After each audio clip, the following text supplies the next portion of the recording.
Hello ladies and gentlemen, Teo here, back some more Irae. Now, we just got finished meeting, what was his name? Trifa? Something to that effect. Just got finished meeting the dubious-ass priest. We are now heading home, I believe. A little bit surprised that nobody's tried to kill us yet, honestly. We're, what, 5 hours into the story? Although, granted, it's a longer 5 hours than most, given that I'm reading it out loud, which makes everything sort of take longer, but still. I feel like I can't go 5 hours in real life without somebody trying to murder me. Why does this, Fujiden guy get off easier than me, you know? Father Trifa breathed a light sigh and, wearing a troubled expression, watched the young man walk off into the distance. He'd only intended to make some small talk, but it appeared he'd gotten caught up in the conversation. The lights in the chapel were already out, indicating that Lisa and Teresia had likely returned to their own rooms.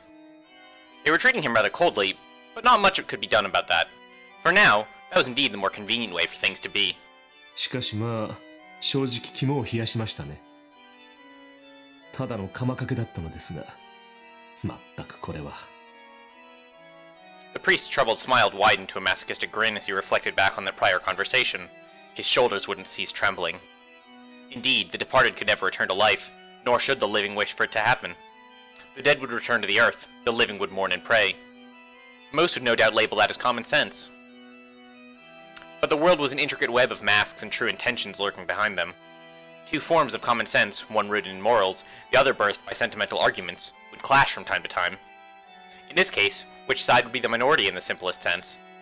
Let us assume that our friend had died. Certainly neither we nor the deceased must have wished for this outcome. Then what had to be done? Even as we suffered from nightmares each and every day, even as the lamentations of the dead tormented us to the point of insanity, could one still cling to morals in spite of that? Yes, for instance, what about merely thinking it? A convenient delusion, a cliched miracle. One could consider it infantile, or ridiculous, or ridicule it as stupid. Yet even as they labeled it sacrilegious, blasphemous, or taboo beyond belief, didn't most people wish for their loved ones to come back? あなたはどう思いますか、レオンハルト。Okay, so it looks like we are getting confirmation at least that Trifa and Kristoff are the same person.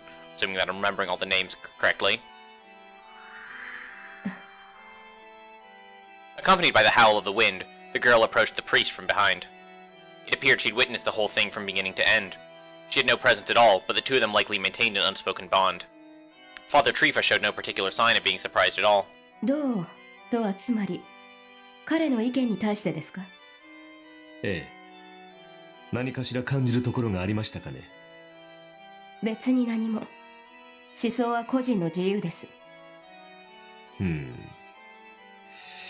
つまり気分は害していないとおっしゃる。怖いですね。冗談ですよ。ともかく、私としては助かりました。あなたが抑えてくれたのはもとより、カインに聞かれなかっただけでも僥倖です。あれはいささか手に負えない。であれば、不用意な発言は控えていただきたいと思います。あなたは少し、昔からいたずらが過ぎる。確かに、これは宦官の至りですね。以後気をつけるといたしましょう。Trifa sounded a lenient chuckle while readjusting his glasses. Sighing, the girl proceeded to give him a sidelong glance. 無礼を承知で言わせてもらえば、軽挙妄動ではないでしょうか。中の彼女たちにしても、そういつまでも騙されてはくれないでしょう。ただでさえ、あなたの魂は巨大すぎます。本来ならもういくらか場が整うまで、シャンバラに入るべきではなかったと思いますが。Oh, interesting. So it sounds like Shambhala has, entering Shambhala seems to be associated with, eating people's souls, maybe? That's sort of the inference I can derive here. それは前にも言ったでしょう。副資料閣下の砲術は、私ごときの侵入でひび割れるほど脆い代物ではありませんよ。まあ、勇み足だったのは認めますがね。我々には過去があります。若いあなたにはわからないかもしれませんが、少しはそれを信じなさい。過去？もしかして神のですか？いいえ、私の神はもういません。では何のという指摘もあるでしょうが、とりあえず今そんなことはどうでもいい。ただやるべきことをやるべき時に。リザとテレジアにはまた嫌われてしまうでしょうが、これも務め。なればやむなしといったところでしょう。私の言いたいことはわかりますね。Not really, but okay. はい。結構。でしたらば行きなさい。現場の判断はあなたに任せますが、ベイとマレウスがやりすぎるようなら止めるように。あの少年、どうもきな臭い。うまく言えませんが、何か良くないものがついている。まあ、このシャンバラはおかしな人間が生まれやすいし、集まりやすい。当たり外れはともかくとして、網にかかれば試すことにもなるでしょう。There's also the chance that Shambhala is just referring to literally the city, Suahara or whatever it's called. Which would be weird, but not that weird, I guess? I'm trying to remember like all the lines that have referenced Shambhala. To like figure out what I'm supposed to know about it, because that is obviously sort of an important baseline for making inferences about it, but nah, I'm coming up blank. 結果、何が釣れるかはわかりませんが。それ次第で臨機応変。了解しました、ゲイ頼みましたよ。あなたには期待している。Following a light nod, the girl turned to leave. However, in sharp contrast with her otherwise courteous demeanor, the way she carried herself appeared to suggest a clearly rebellious will. Merely exchanging words with the man seemed to make her sick. やれやれ。どうも嫌われていますね。But that too felt only natural. While the priest's heart bled at the notion of receiving the young maiden's distaste, he had no time to waste on bettering their relations. For indeed, he had many a task to attend to, desires to fulfill, goals to achieve, a craving that burned bright in his chest, never to be extinguished. A sentiment so unlike him, both as a man of God as well as one in his position, and yet... 残念ながら、私は俗物なのですよ。ネモアンテモルテムベアトゥス。そんなザレ言、かけらも信じられないのでね。Indeed, he had many a task to attend to, for in order to realize those fairy tales of the young and fair, at least one demon was required to labor tirelessly in the background, away from prying eyes. Time was of the essence, for those devils in human skin would soon return. In order to prepare for the coming of that day, the priest would take all the measures he deemed necessary. And so, tonight's opera would no doubt turn out to be one worthy of remembrance. でもさ、あの神父様素敵だよね。お父さんみたいな感じがして。Kasumi was filling my ears with that nonsense during our way back to the apartment, and wouldn't stop even after we had arrived. ちょっと頼りないし変人っぽいけど、なんか愛を感じるじゃない？私結構羨ましいな。Kasumi envying others, and even calling someone a father? You didn't hear that every day. She lost her own father. As for me, I didn't have parents. So we kinda had this unspoken agreement not to bring the topic up. レイはどう思う？I found myself at a loss for words. いいんじゃないか。仲良さそうで。だよね。It felt a bit odd seeing Kasumi smile as if she were talking about herself. Maybe I was the jerk for being this perplexed by it. Despite having no blood relation whatsoever, Himuro, Sister Lisa, and Father Trifa seemed like a genuine family. Which was a wonderful thing, all things considered. No wonder Kasumi admired them. I was the weird one here. 何？どうかした？ After reassuring her that I was just fine, I began to change my mind. This definitely didn't come up all that often, but if Kasumi wanted to discuss the topic, there was really no reason for me to object. After all, just like I told Father Trifa, I didn't feel a thing for my parents. で、お前はホームシックにでもかかったのか？ちょっとね。レイはどう？うちのお母さんに会いたい？あの人、俺を女装させようとするから苦手だ。そういや、そうだったね。Yeah. I had no parents, no relatives either. I was taken in by a friend of my dad, Kasumi's father, and so I'd been freeloading off the ISA family ever since. In that sense, Kasumi and I were more like a brother and his older sister than childhood friends. She insisted it was the other way around, but after some serious consideration, I concluded I didn't need an older sister like that. Besides, my birthday came before hers. As for financial troubles, I've been told that I had nothing to worry about thanks to my family's inheritance. With the exception of the minimum amount for living expenses, I could more or less use it as I saw fit. I was grateful to her family. Kasumi included, of course. でね、私らが小さい時、一度お父さんがレンを正式な養子にしようとしたことがあるんだって。でもそれ、お母さんが大反対して、結局お流れになっちゃったらしいんだ。なんでと思う？ Do I wanna know? いや。なんだよ。Smiling, Kasumi drew her face closer to mine. Contrary to what I was expecting her to say, though. そんなことしたら、かすみとレンが結婚できなくなっちゃうでしょ。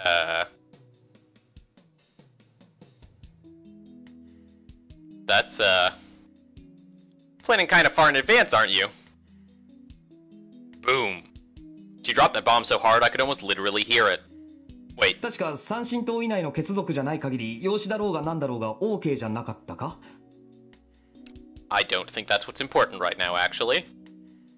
Like, I don't think that should be priority number one. But I admire the efforts to ensure accuracy in the legal side of things here. そうなの？詳しいんだね、レン。調べたの？ That's a good question. Did you? Because, looking that specific piece of information up belies a little bit of, how shall I call it? Dubious motive, perhaps. Which Kasumi has not seemed to fail to pick up on. What was with that ungodly wicked smile? どうしてレンはそんなに詳しかったりするのかな？ Yeah! You walked yourself right into this one, then. Can't help you, buddy. 常識の範疇？ I don't know if it is. 本当に？私とお母さんは知らなかったよ。ねえ、なんでかな？そういう漫画とか結構あるだろ？ God damn it. I mean, on one hand, he's not wrong. On the other hand, I wish he was. ねえ、あんまり漫画読まないじゃん。Wow, look at this, this casual pleb. Doesn't even read manga. Kasumi began to sidle up to me like a slug. It was more off-putting than scary, honestly. 私たち、実は言い名付けだったのよ。Are you? I was not aware that this was the case. ねえ。ねえねえ。I gave her a karate chop on instinct.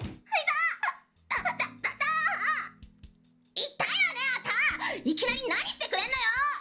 不気味な動きで近寄ってこないでくれ、知女。知女？ Deviant, a woman who sexually harasses a man. 知女の愛と平和を守るため。Don't think that's the impression you're supposed to get from that word. お前頭大丈夫か？ Props to the translators, by the way. That one flowed pretty well. ああ、うさい！おでこ触るな！熱なんかない！っていうかあれでしょ。あんた照れてるからいつもそんなことばっか言うんでしょ。ガキ。Uh-oh, she's onto us. ロボトミー手術を受けてくれ、バカスミ。ちょっと、それ子供の時にキンクステしたあだ名じゃない。このレンタン。 That one did not flow quite as well. レンタン。萌えキャラみたいに呼ぶな。レンタンはどうしてそんなに素直じゃないかな？君はどうしてそんなにおまぬけなんだ？なに？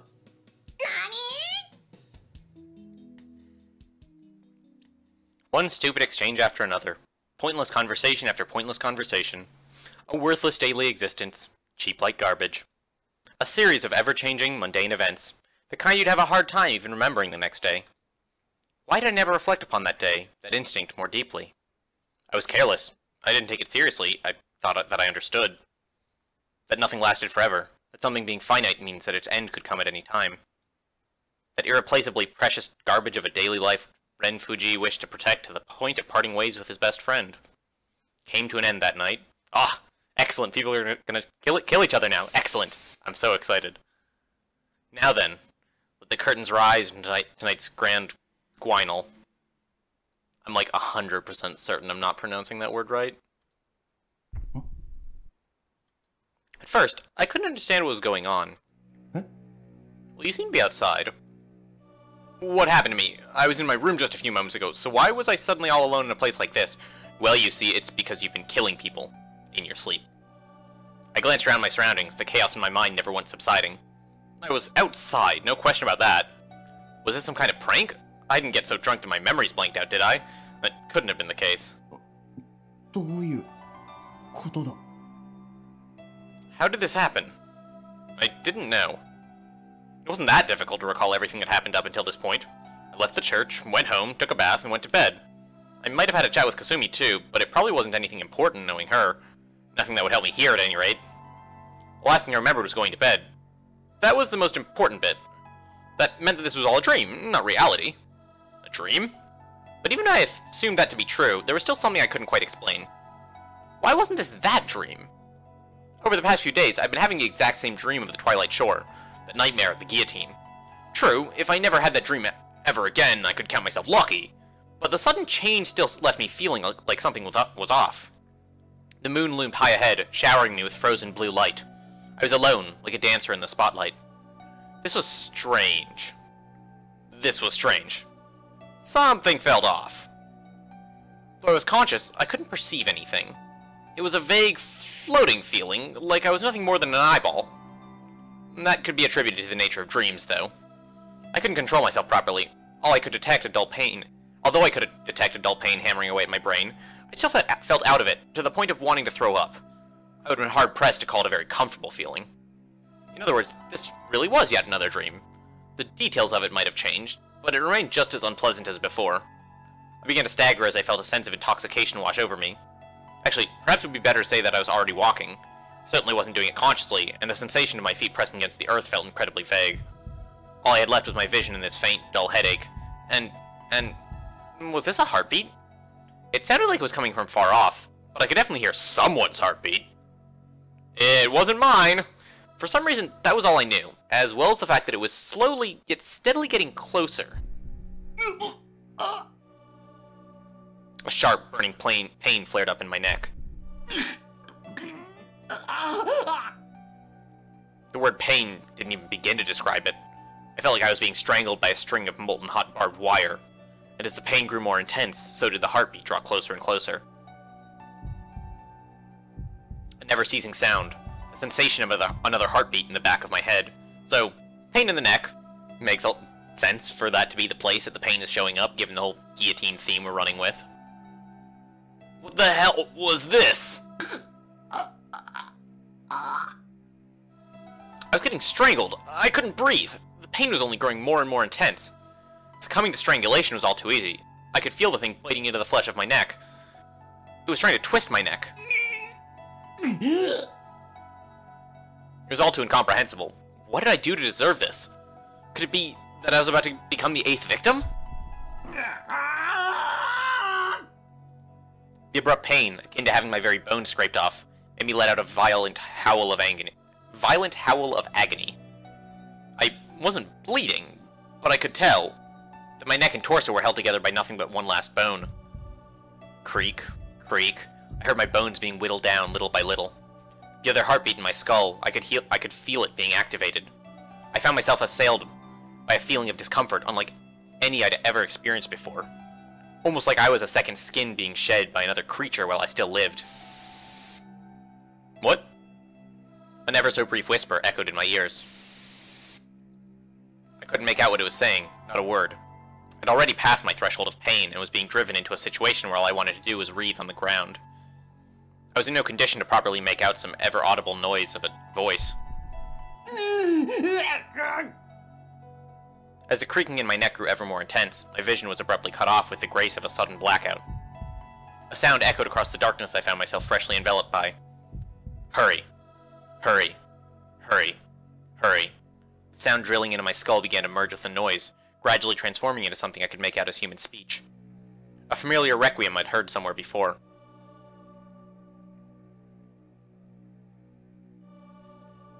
I'm not even gonna try. Italian words!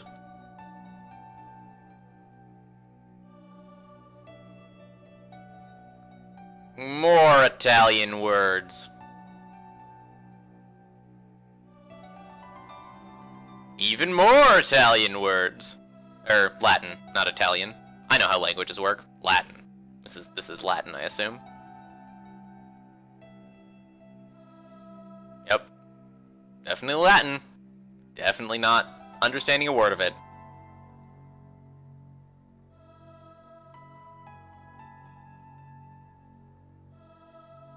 Still Latin. Do-do-do-do-do.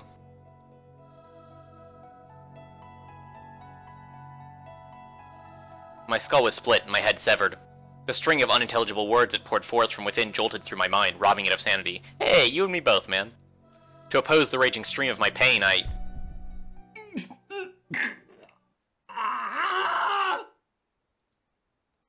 let go of the hand known as the axis of reason desperately clinging to me. That's a bad decision. And thus, my head was severed. And this, kids, is why you shouldn't lose your head. The world had turned inside out. Hey, the moon's red. There was no pain, no nausea. That feeling of intoxication began to fade, and as all my senses, sight and hearing included, were completely restored. As everything from the neck up had been replaced, it would only be natural for the previous head's discomfort to vanish as well. A myriad sensations, all strange, sharpened to the limit. And although there was a distinct sense of aloofness and ambiguity in its operation, the head had the body under control. Its movements remained stiff. A sway of the ego, perhaps, yet Ren Fuji's influence was already but an insignificant speck of dust, hardly even worth viewing as a problem. It would soon grow accustomed to it. It knew him better than anyone, guaranteeing utmost affinity.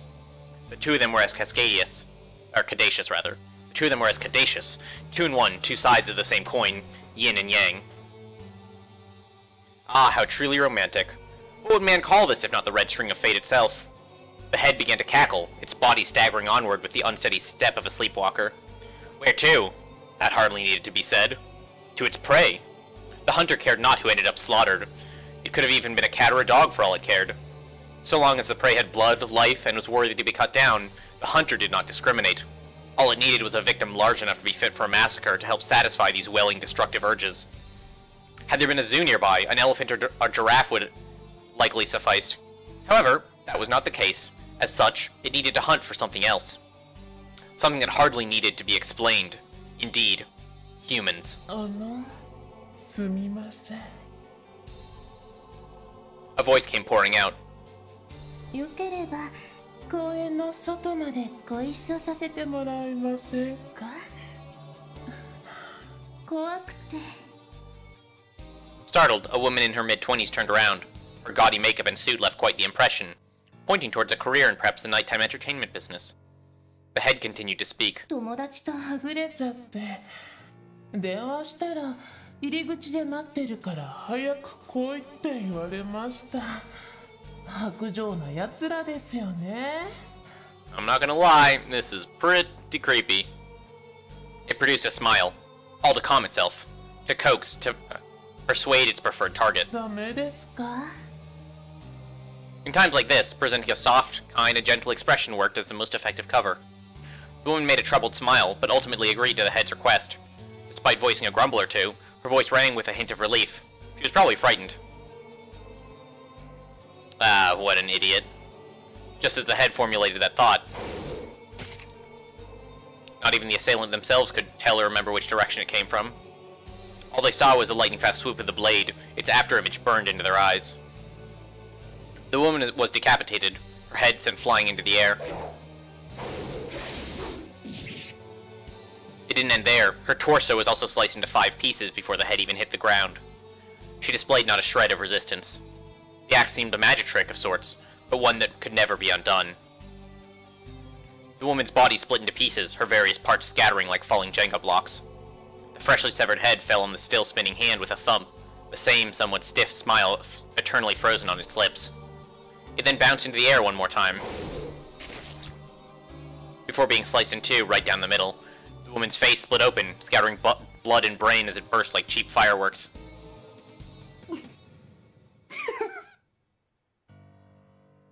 That's gruesome. A fierce cackle reverberated in the area, piercing the very heavens.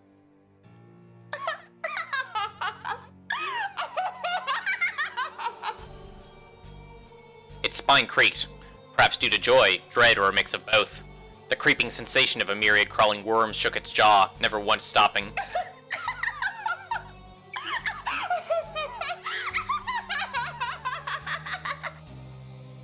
The hunter's fits of laughter failed to cease, a multitude of thoughts diffusing throughout its head. A feeling akin to the taste of cheap drugs, a gut-wrenching wave of chaotic psychedelic tension, wonderful beyond description. It felt so good everything from the head up switched on its own. Whoosh. Whoosh. Whoosh. The world flashed like a strobe light at a neck-breakingly fast switch. To get a clear idea of what that felt like, wanted simply to take a roller coaster, a free-fall, and whatever they call that spinning coffee cup ride thing, and put them all together. The thrill of murder, the joy of robbing one of life, the intoxication of absolute carnage seeping into the very core of the hunter's being. The lamps and garbage cans within 10 meters had split apart, much like the woman. Met with its own sheer overenthusiasm, the hunter laughed. As such, it yearned to play a while long.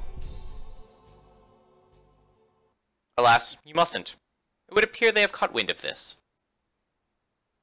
The world shut down with a click. Not unlike death.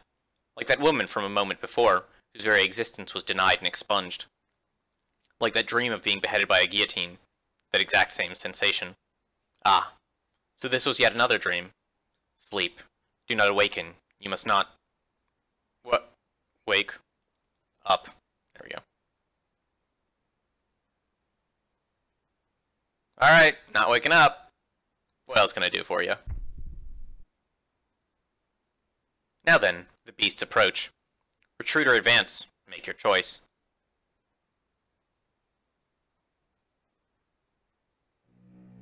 And so, after God knows how much time, I finally came to my senses, only to find myself gazing up at the moon. The round, perfectly circular shape of the moon, like a hole bored into the sky. The cold night air sent a shiver down my spine, feeling almost like it came pouring out from that very hole. Where was I? And what was I doing here all by myself? I didn't really know, nor did I remember anything for that matter. All I recalled was falling on my ass and spacing out like some idiot. Right, I had a dream. I couldn't recall all the details, but I knew it was quite the unpleasant, ominous, and terrifying, or perhaps enjoyable dream. At least, that was what it felt like. Why'd I have been staring at the moon this whole time without budging my eyes or my body? How odd of me to fixate on that. It wasn't like I really wanted to look at the moon, but... it seemed to attract me precisely because I didn't want to see that. The moon was simply a convenient distraction. Almost as if I was unconsciously clinging to it, trying to escape my surroundings. Why was something like that here? I didn't want to think about why this wet, sticky liquid on the ground was there. I finally looked down. Huh? Hey, there's dead people parts. My gaze fell upon a sea of blood, as well as chunks of meat and excrement that seemed like they were chucked out of a bucket.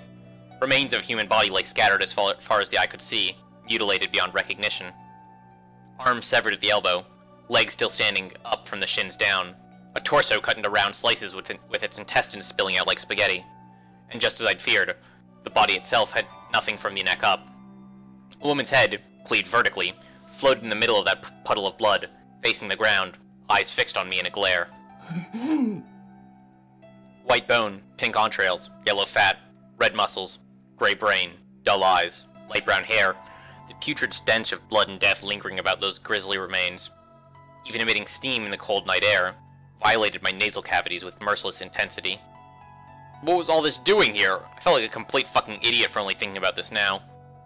I could remember, though only partially, what that body used to look like, the kind of face it made, as well as how she was killed. I vomited with enough force to make me feel like my innards were being turned inside out.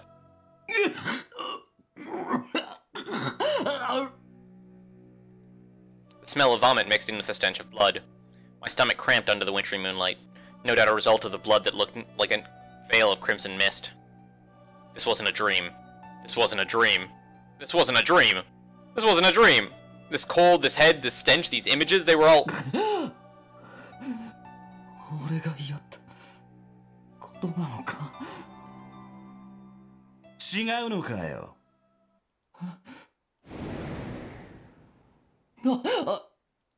I felt completely shocked. More by the action I took rather than the abrupt voice that prompted me to do it. Just how many meters did I jump back despite being on all fours? Hi Wilhelm, how's it going? A man I'd never seen before greeted me with a jovial smile. If he were standing where I'd been until a minute ago, it means I must have jumped back about 10 meters back. いい反応してるな、ガキ。 The man spoke up in a calm voice, paying no heed to the mutilated corpse by his feet. He clearly harbored not a shred of respect for the dead, casually trampling on the woman's sliced face like it was no more than an empty can. Seeing that, a difficult-to-describe chill rushed through my entire body. The beast's approach.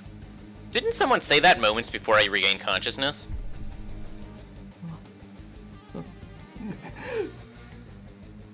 This was bad. Really bad. Nerve cells all throughout my body began to sound their equivalent of an emergency siren, blowing clean away all trivial bafflements that came with seeing a dead body, killing someone, or wondering what I was even doing here in the first place. Before me towered a colossal threat. It would have been simple to identify it as a beast of prey. No, a better way to describe it would be an otherworldly kind of pressure, the dread of some mysterious, inhuman abomination. Such an abruptly materialized source of pure wickedness evicted all potential thoughts from my mind. This guy was not normal. He was not human. Yo, なんか言えよガキ。こっちは気使って猿用の言葉で話してやってるんだぜ。口聞けねえってわけでもねえだろうが。The man took a step towards me.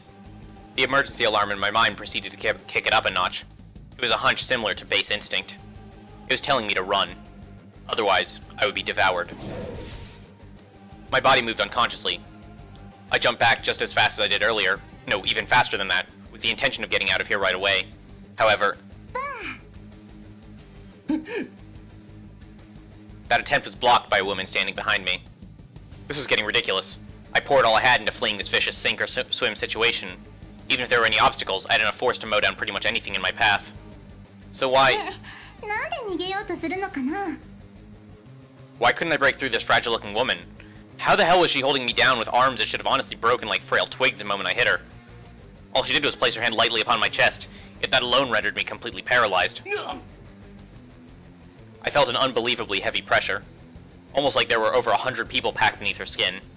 ねえベイ、この子面白いわよ。私のナハツエラーに抗おうとしてるみたい。へえ。 Smirking, the pale man shifted his gaze to look at me, his scoff ridiculing my pointless attempt at trying to escape him. A hopelessly terrifying sense of sheer inhumanity. Abnormality to the point of being laughable. These two were just like that. They killed people without any display of humanity, devouring others to escalate themselves to a position transcending mankind. ザラトゥストラだったか？メルクリウスの代わりにしちゃえらく役者不足に見えるわよ。Wait, were Mercurius a substitute? And we're Zarathustra? I guess I had like some inkling that we were Zarathustra, although not that I knew who Zarathustra was.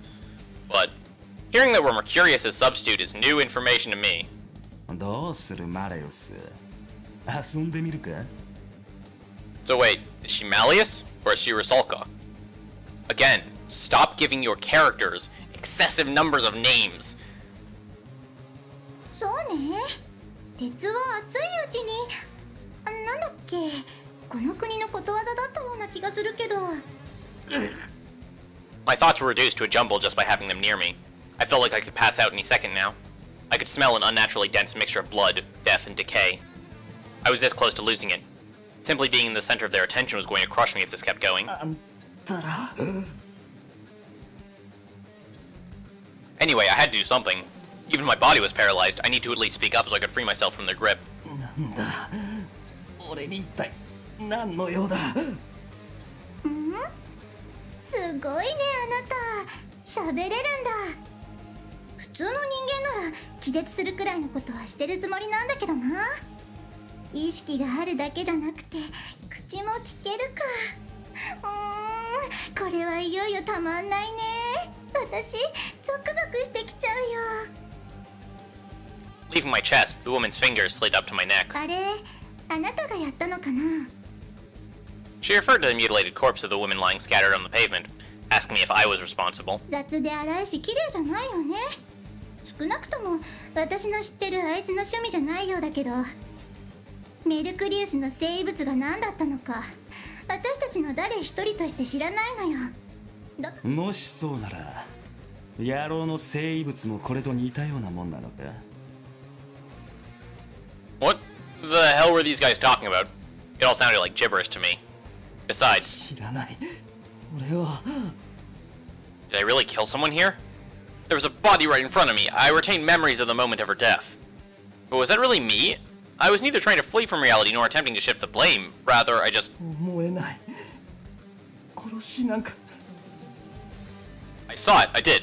But I couldn't say for certain I was the one who did it. When I gave that answer...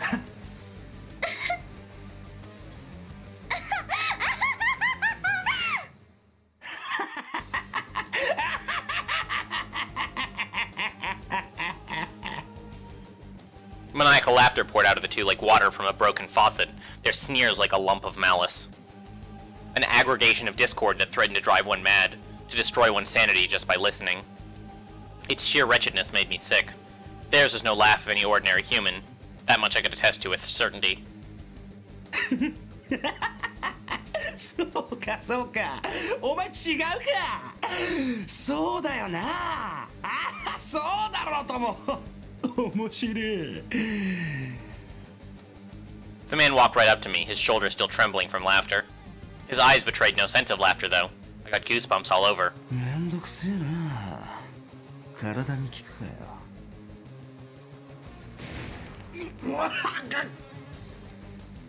His simple kick to the stomach sent me flying like a piece of cardboard. What the hell? That seemingly light kick nearly killed me. I must have broken half my ribs. よそれでもう一度聞くんだけどよ。 He stomped on my left shoulder right as I attempted to sit up, causing my joints to break with a creaking sound. 生物はなんだ。てめえはどこでメルクリウスのクソとつながってる。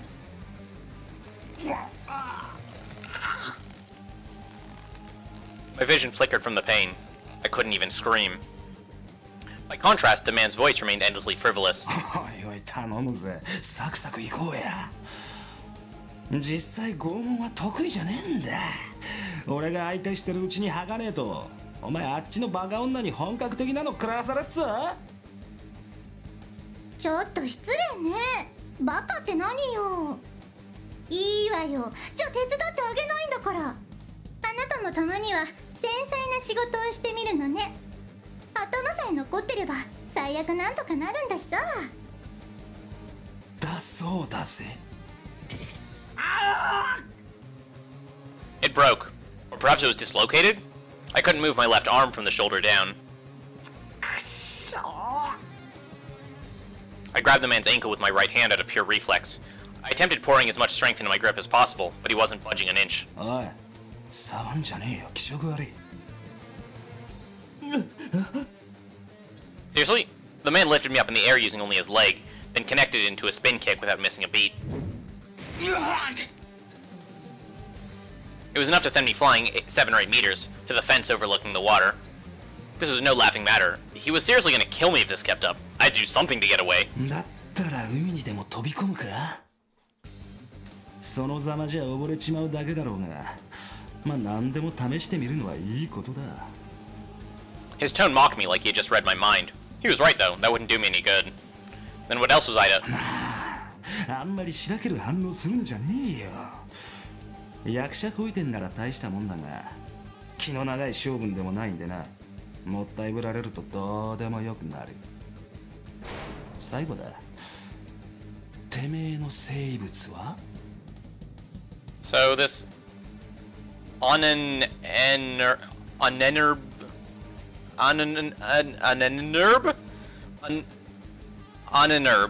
Onenerb? We're gonna call it an Onenerb. So, I don't know if the Onenerb is the generic term for superpower, or if it's a superpower specifically associated with Mercurius. Given the fact that they are assuming that we have one even without confirming that we're associated with Mercurius, it might just be the generic name for superpower. It sounds like Rusalka has a superpower associated with, like, paralysis?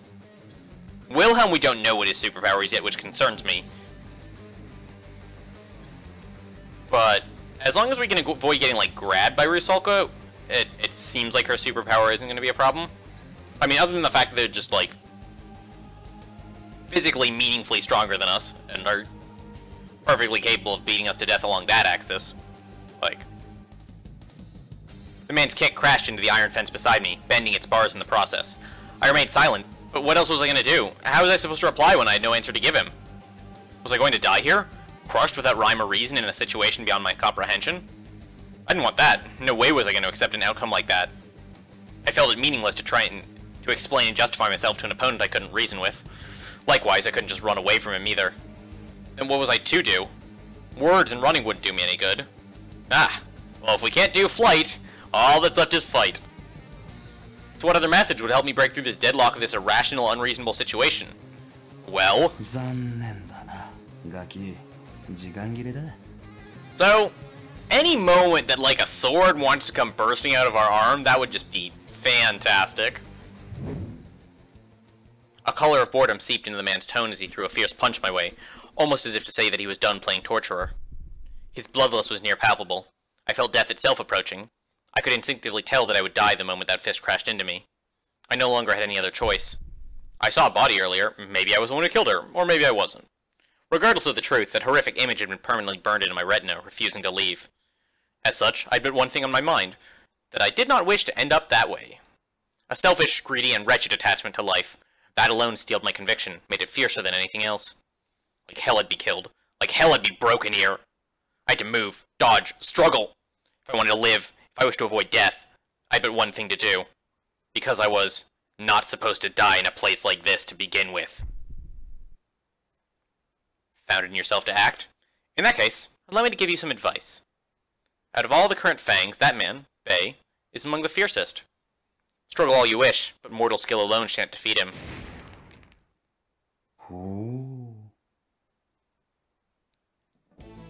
The man's arm pierced a bench, the iron fence, and even part of the pavement. Drawing it back, he flashed a smile. After rolling away from him to gain some distance, I rose back onto my feet. How shall you proceed, Zarathustra? Okay, so apparently we are Zarathustra. Glad we have at least one name associated with the face, although again, don't know why we can't just be Ren. Why do we have to be Zarathustra too? The world may never know. Shall you acquire my Ewig kite and test its prowess on him? Should you retreat or advance? I implore you to bless me with the light of the unforeseen. I felt my head pounding, making me think I was about ready to faint at any moment. My semicircular canals rang from the shock like an explosion that happened right next to me, knocking off my sense of balance. But the force of that punch, as well as the ones before it, were no laughing matter. Yet they weren't fast enough to make dodging them completely impossible. So long as I kept myself from freezing in terror, I could manage. Now that things had come to this, that was all I could do.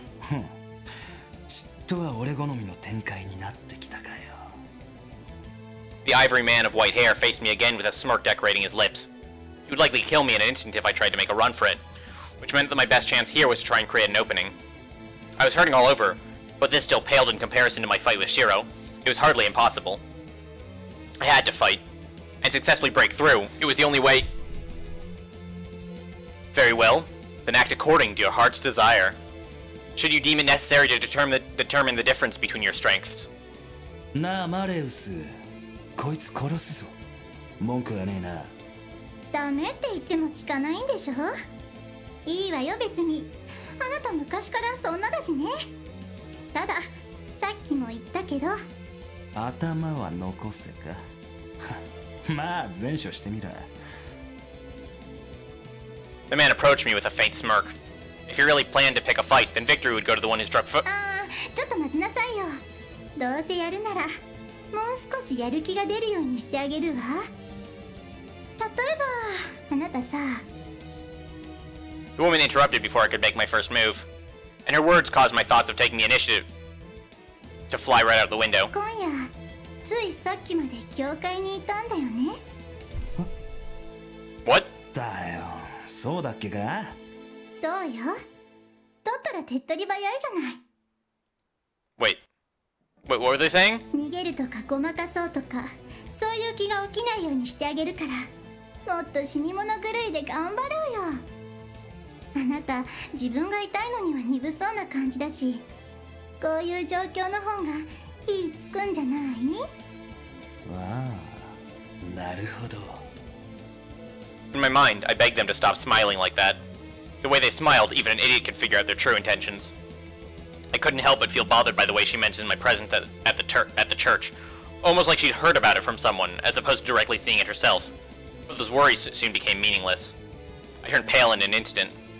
Fear and uneasiness simultaneously sent shivers down my spine. I went there with Kasumi. I went to see Himuro. I talked to them. It was fun, a good memory. I could still recall it quite well. So, how dare these otherworldly fucks talk about it like it happened on the same planet? もし逃げたら。 That smirking woman's voice is grating to the ears. I had to silence it, no matter what it took. I couldn't allow her to say the あ rest. なたの友達皆殺しにしちゃうからね。 The moment she said that, I rushed forward before I could even think. My sense of balance still fell off, to the point where I didn't think I could run straight. Despite that, I launched the equivalent of a suicide attack. See, this I don't really agree with.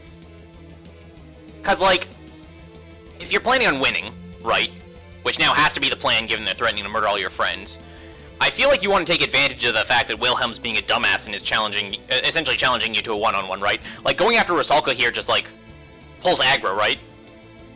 You're like playing, like, some shitty DPS in an MMO. Like, you don't pull aggro from, like, the one that's not aggroing you. Like, you deal with the current threat as opposed to pulling aggro from a second one, right? You, like, try and fight them one by one. That seems much more reasonable. Unless you have AoE, I guess, which I assume our intrepid protagonist does not. Like, if you have AoE, then going 1v2 makes more sense because you get more value off of your damage. But based on all the promotional material and the events of just now, his weapon is a sword, right? So that seems like a weapon that's meaningfully better suited to 1v1 than 1v2.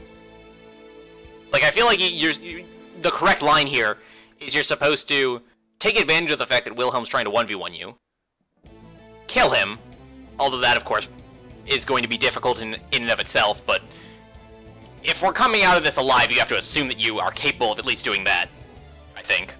And then move on to Rusalka.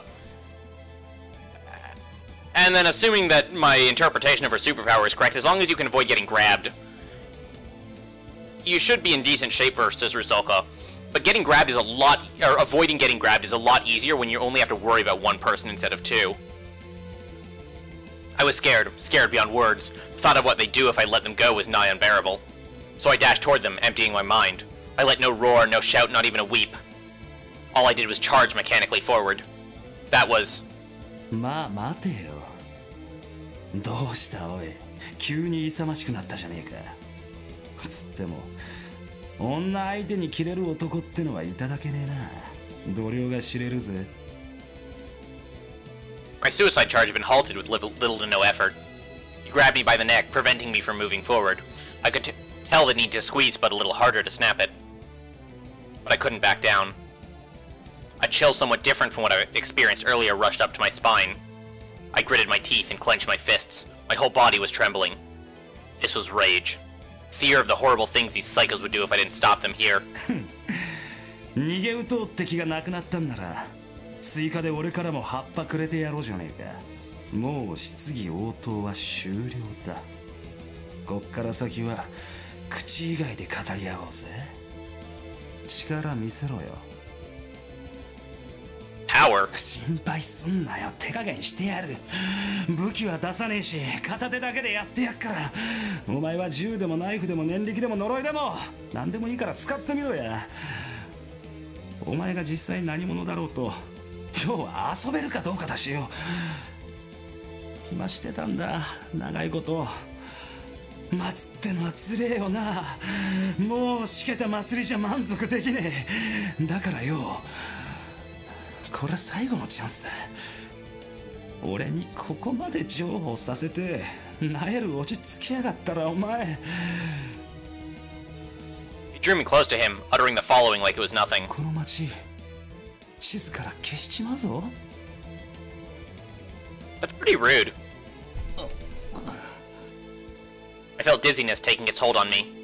My throat turned so raspy I had trouble properly breathing. I had no idea why all this was happening, or why these insane bastards were here. But there was one thing I did know. This guy was serious. If I made a single mistake in how I acted here, he'd likely make good on his word. And he could probably pull it off, too. He would thoroughly, undoubtedly, mercilessly, unsparingly, and heartlessly pulverize, reap, kill, and destroy every single thing here, laughing merrily all the while. The mundane, everyday life I held so dear was rapidly painted over by the unknown. I was sure of it. So, I had to fight. I was not interested in anything that fell outside the boundaries of the known. I had to fight now. Therefore, I had nothing to hesitate over.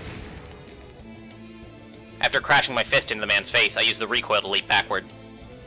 As a result of forcefully prying myself free of his grasp, my neck skin was torn. My arteries seemed to be intact, but all the bleeding left me concerned. On top of that, my fist hurt like absolute hell. That punch shattered the bones in my right hand to bits. Felt like I was punching a block of stone, but... Not only was I not blown back, he hadn't even budged at all from where he stood. The unnatural density of his existence hadn't even wavered in the slightest from my attack. But that was exactly why I couldn't leave a man like him to his own devices. I could never ever allow this scumbag to lay a hand on Kasumi and Himuro. 分かってると思うけど。ああ、突っ込んでろマレウス。ご指名は俺だ。 The man blew off his companion with what sounded like a sarcastic chortle, almost like he was toying around with small fry. His face remained completely free from bruises, even though I hit him hard enough to shatter my own fist. This guy was clearly a monster. His power far eclipsed mine, and I wouldn't have even a snowball's chance in hell to defeat him in a straight-up fight. In fact, I began to question if all this constituted a fight to begin with. Even so, I put my dislocated left shoulder back in place and gave my shattered right fist a forceful twist to fix it. I then thrust a nearby piece of wood into my sleepy leg to wake it up. I wouldn't retreat. I'd grown fond of the world around me. That included this entire city, the one with Kasumi, Himuro, Sister Lisa, Father Trifa, and all those guys at school whose names I didn't know.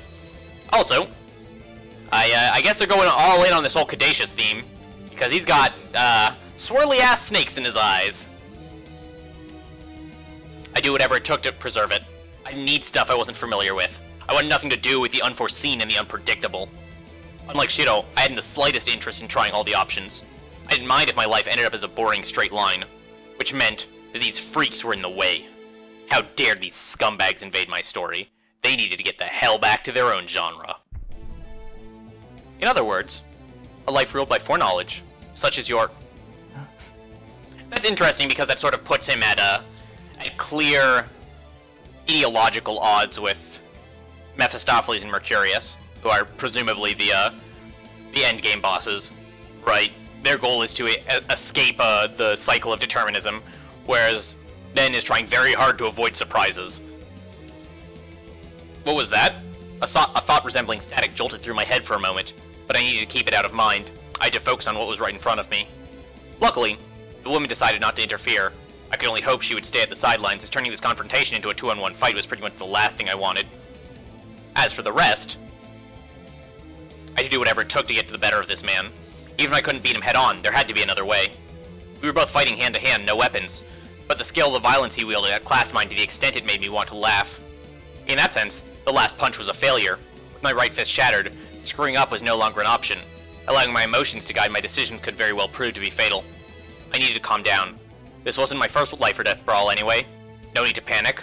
I had to carefully probe his weaknesses and crush them. Like those eyes or his joints. Though he may have been a monster, as long as he resembled a human in appearance, he had to have vitals. Even if worst came to worst and all my attempts failed, I still needed to keep Kasumi and Himuro safe.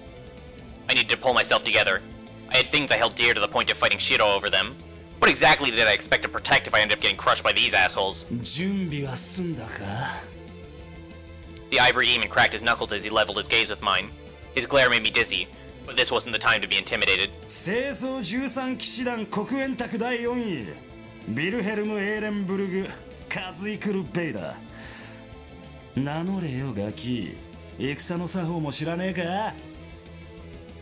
Wait, that's 4 names. That's excessive. I would like to file a complaint.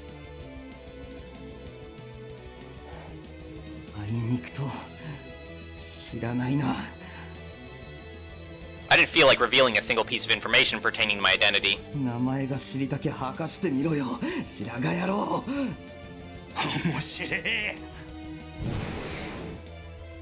The man cut through the air as he approached me, letting out a beast-like roar in the process. He lunged his right palm, rather his claw, forward. I twisted my body with enough force to wrench my torso off, evading the attack. The slightest graze of his attack was enough to completely tear my clothes at the chest level. Not only that, the lamp behind me was also crushed and snapped in 2. His prowess was inhuman, no other way to put it. If I'd taken that thing head on, he probably would have knocked away my innards with one strike. The man howled with laughter. If he wanted to pulverize me, he could have easily done it. Yet he was deliberately avoiding just that, instead enjoying watching me jump back as I put some distance between us. Whether he was underestimating me or just messing around, it proved to be quite convenient. I had to find an opening before he got serious.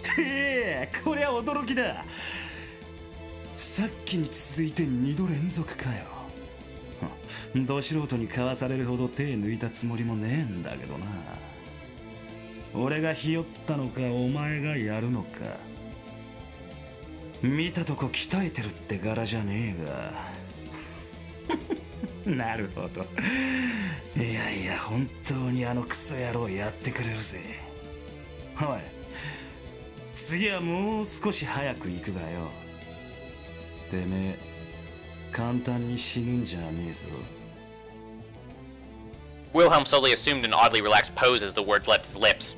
None of his movements were elegant enough to be called martial arts. His strikes were just absurdly fast and naturally heavy-hitting. He moved as a pure, undulated tornado of raw violence, against which techniques learned through effort held no meaning whatsoever. No practice, no training. Even if you killed 100 imaginary enemies, they were still imaginary at the end of the day. Actual combat experience meant everything. Brute force was a display of arrogance particular to those who had been strong from the get-go, as if to say that improvement through dedication remained the privilege of the weak. I knew guys like that very well. This wasn't the first time I'd scuffled with that sort. Dodging was a death wish waiting to happen. I got a punch that barely missed gouging out my sternum and heart under my armpit and locked it up. I then used the force of his charge against him and leaned back far enough to break his arm. My speed and timing were perfect. I launched a superb counter, the kind I probably wouldn't ever be able to replicate. It was to be a miraculous turnabout, a complete upset I poured my very heart and soul into. However... Forget broken. His arm hadn't yielded an inch. Our physiques might have been similar, yet the bastard remained completely unaffected. Impossible! How did he do that?!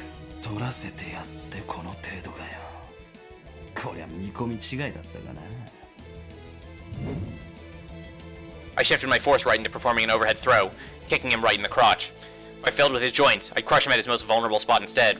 Not even our difference in physical strength would matter with this attack. Instead, my leg was crushed with a crunching sound, sending a wave of chills up my spine. No way! This had to be seriously impossible! What in the hell was this guy's body made of?!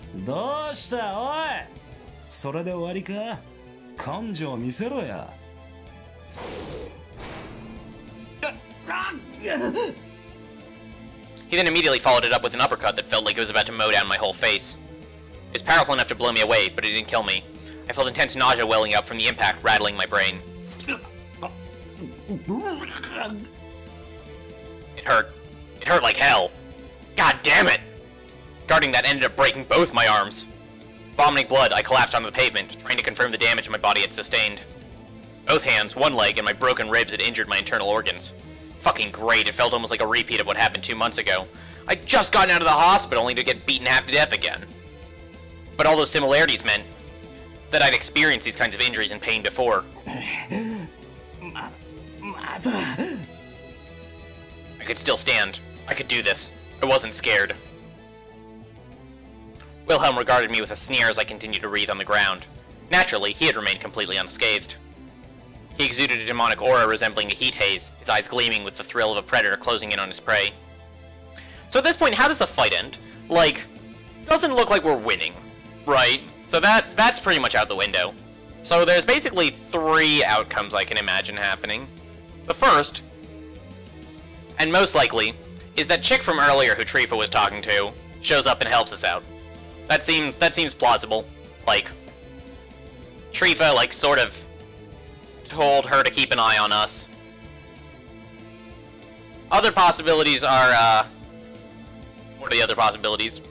We grow a cool magical sword out of our arm and, like, stage some insane comeback, although that one is looking less and less likely by the minute. And I guess the last option is to just kind of get bored and leave. They're like, not even worth killing this fucker. I would put my money on the first one, but 2 and 3 are not completely implausible. He would soon act. True to his word, he only used one hand for his attacks. Despite that, it remained inhumanly fast.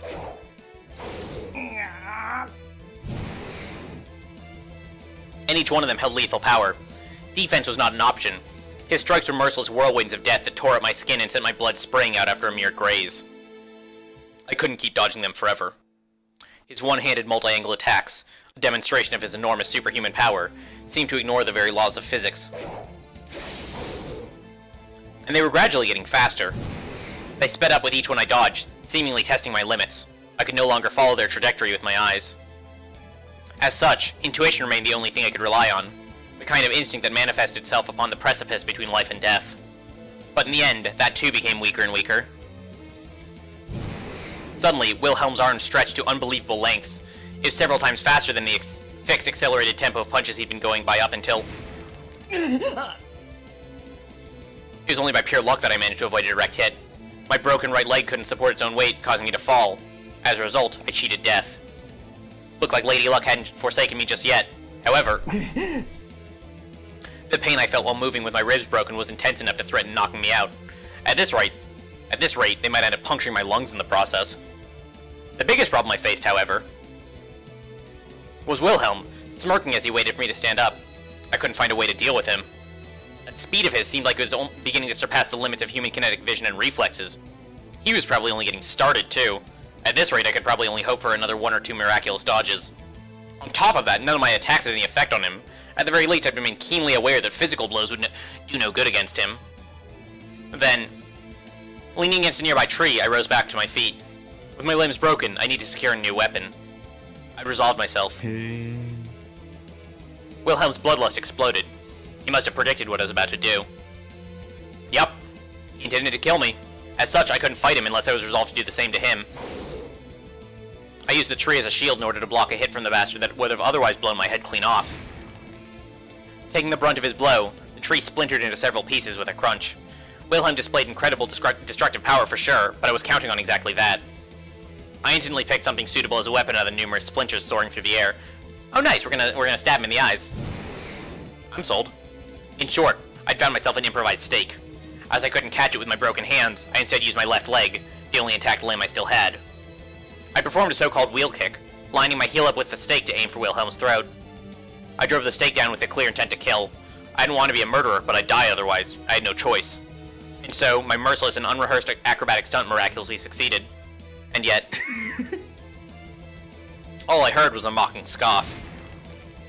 Wilhelm once again took my attack head-on without dodging it. Not only did the stake fail to pierce him, the tip had also been crushed to pieces.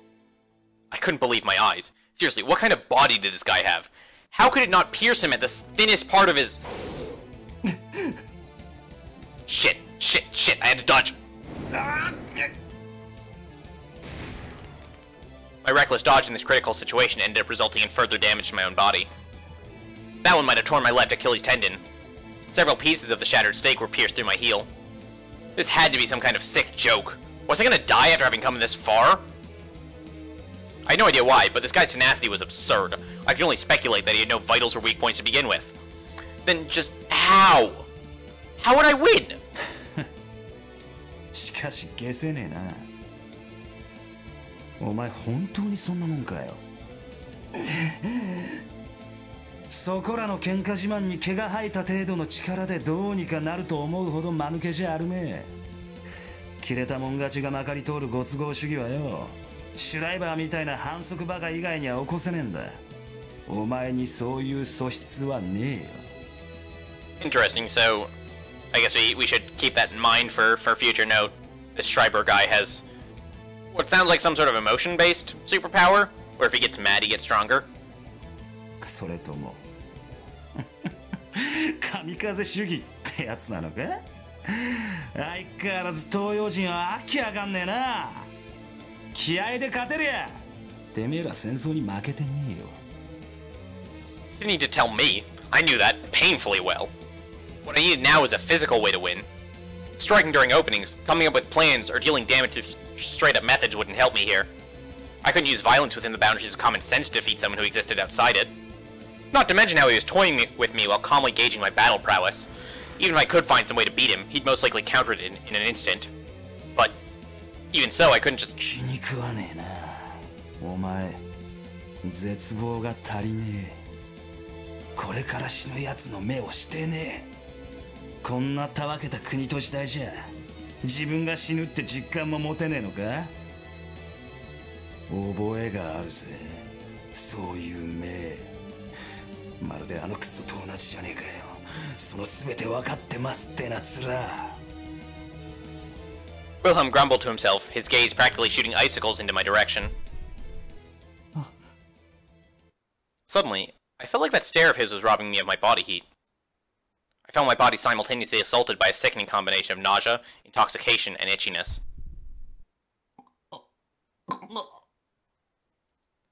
I could neither breathe or blink. Hell, I couldn't even lift a finger. My strength had been drained, as if my life force was being siphoned out. In the blink of an eye, the blood pouring from my wounds began to evaporate. お前まさかな。 I felt convinced that it wasn't my fate to die here today. In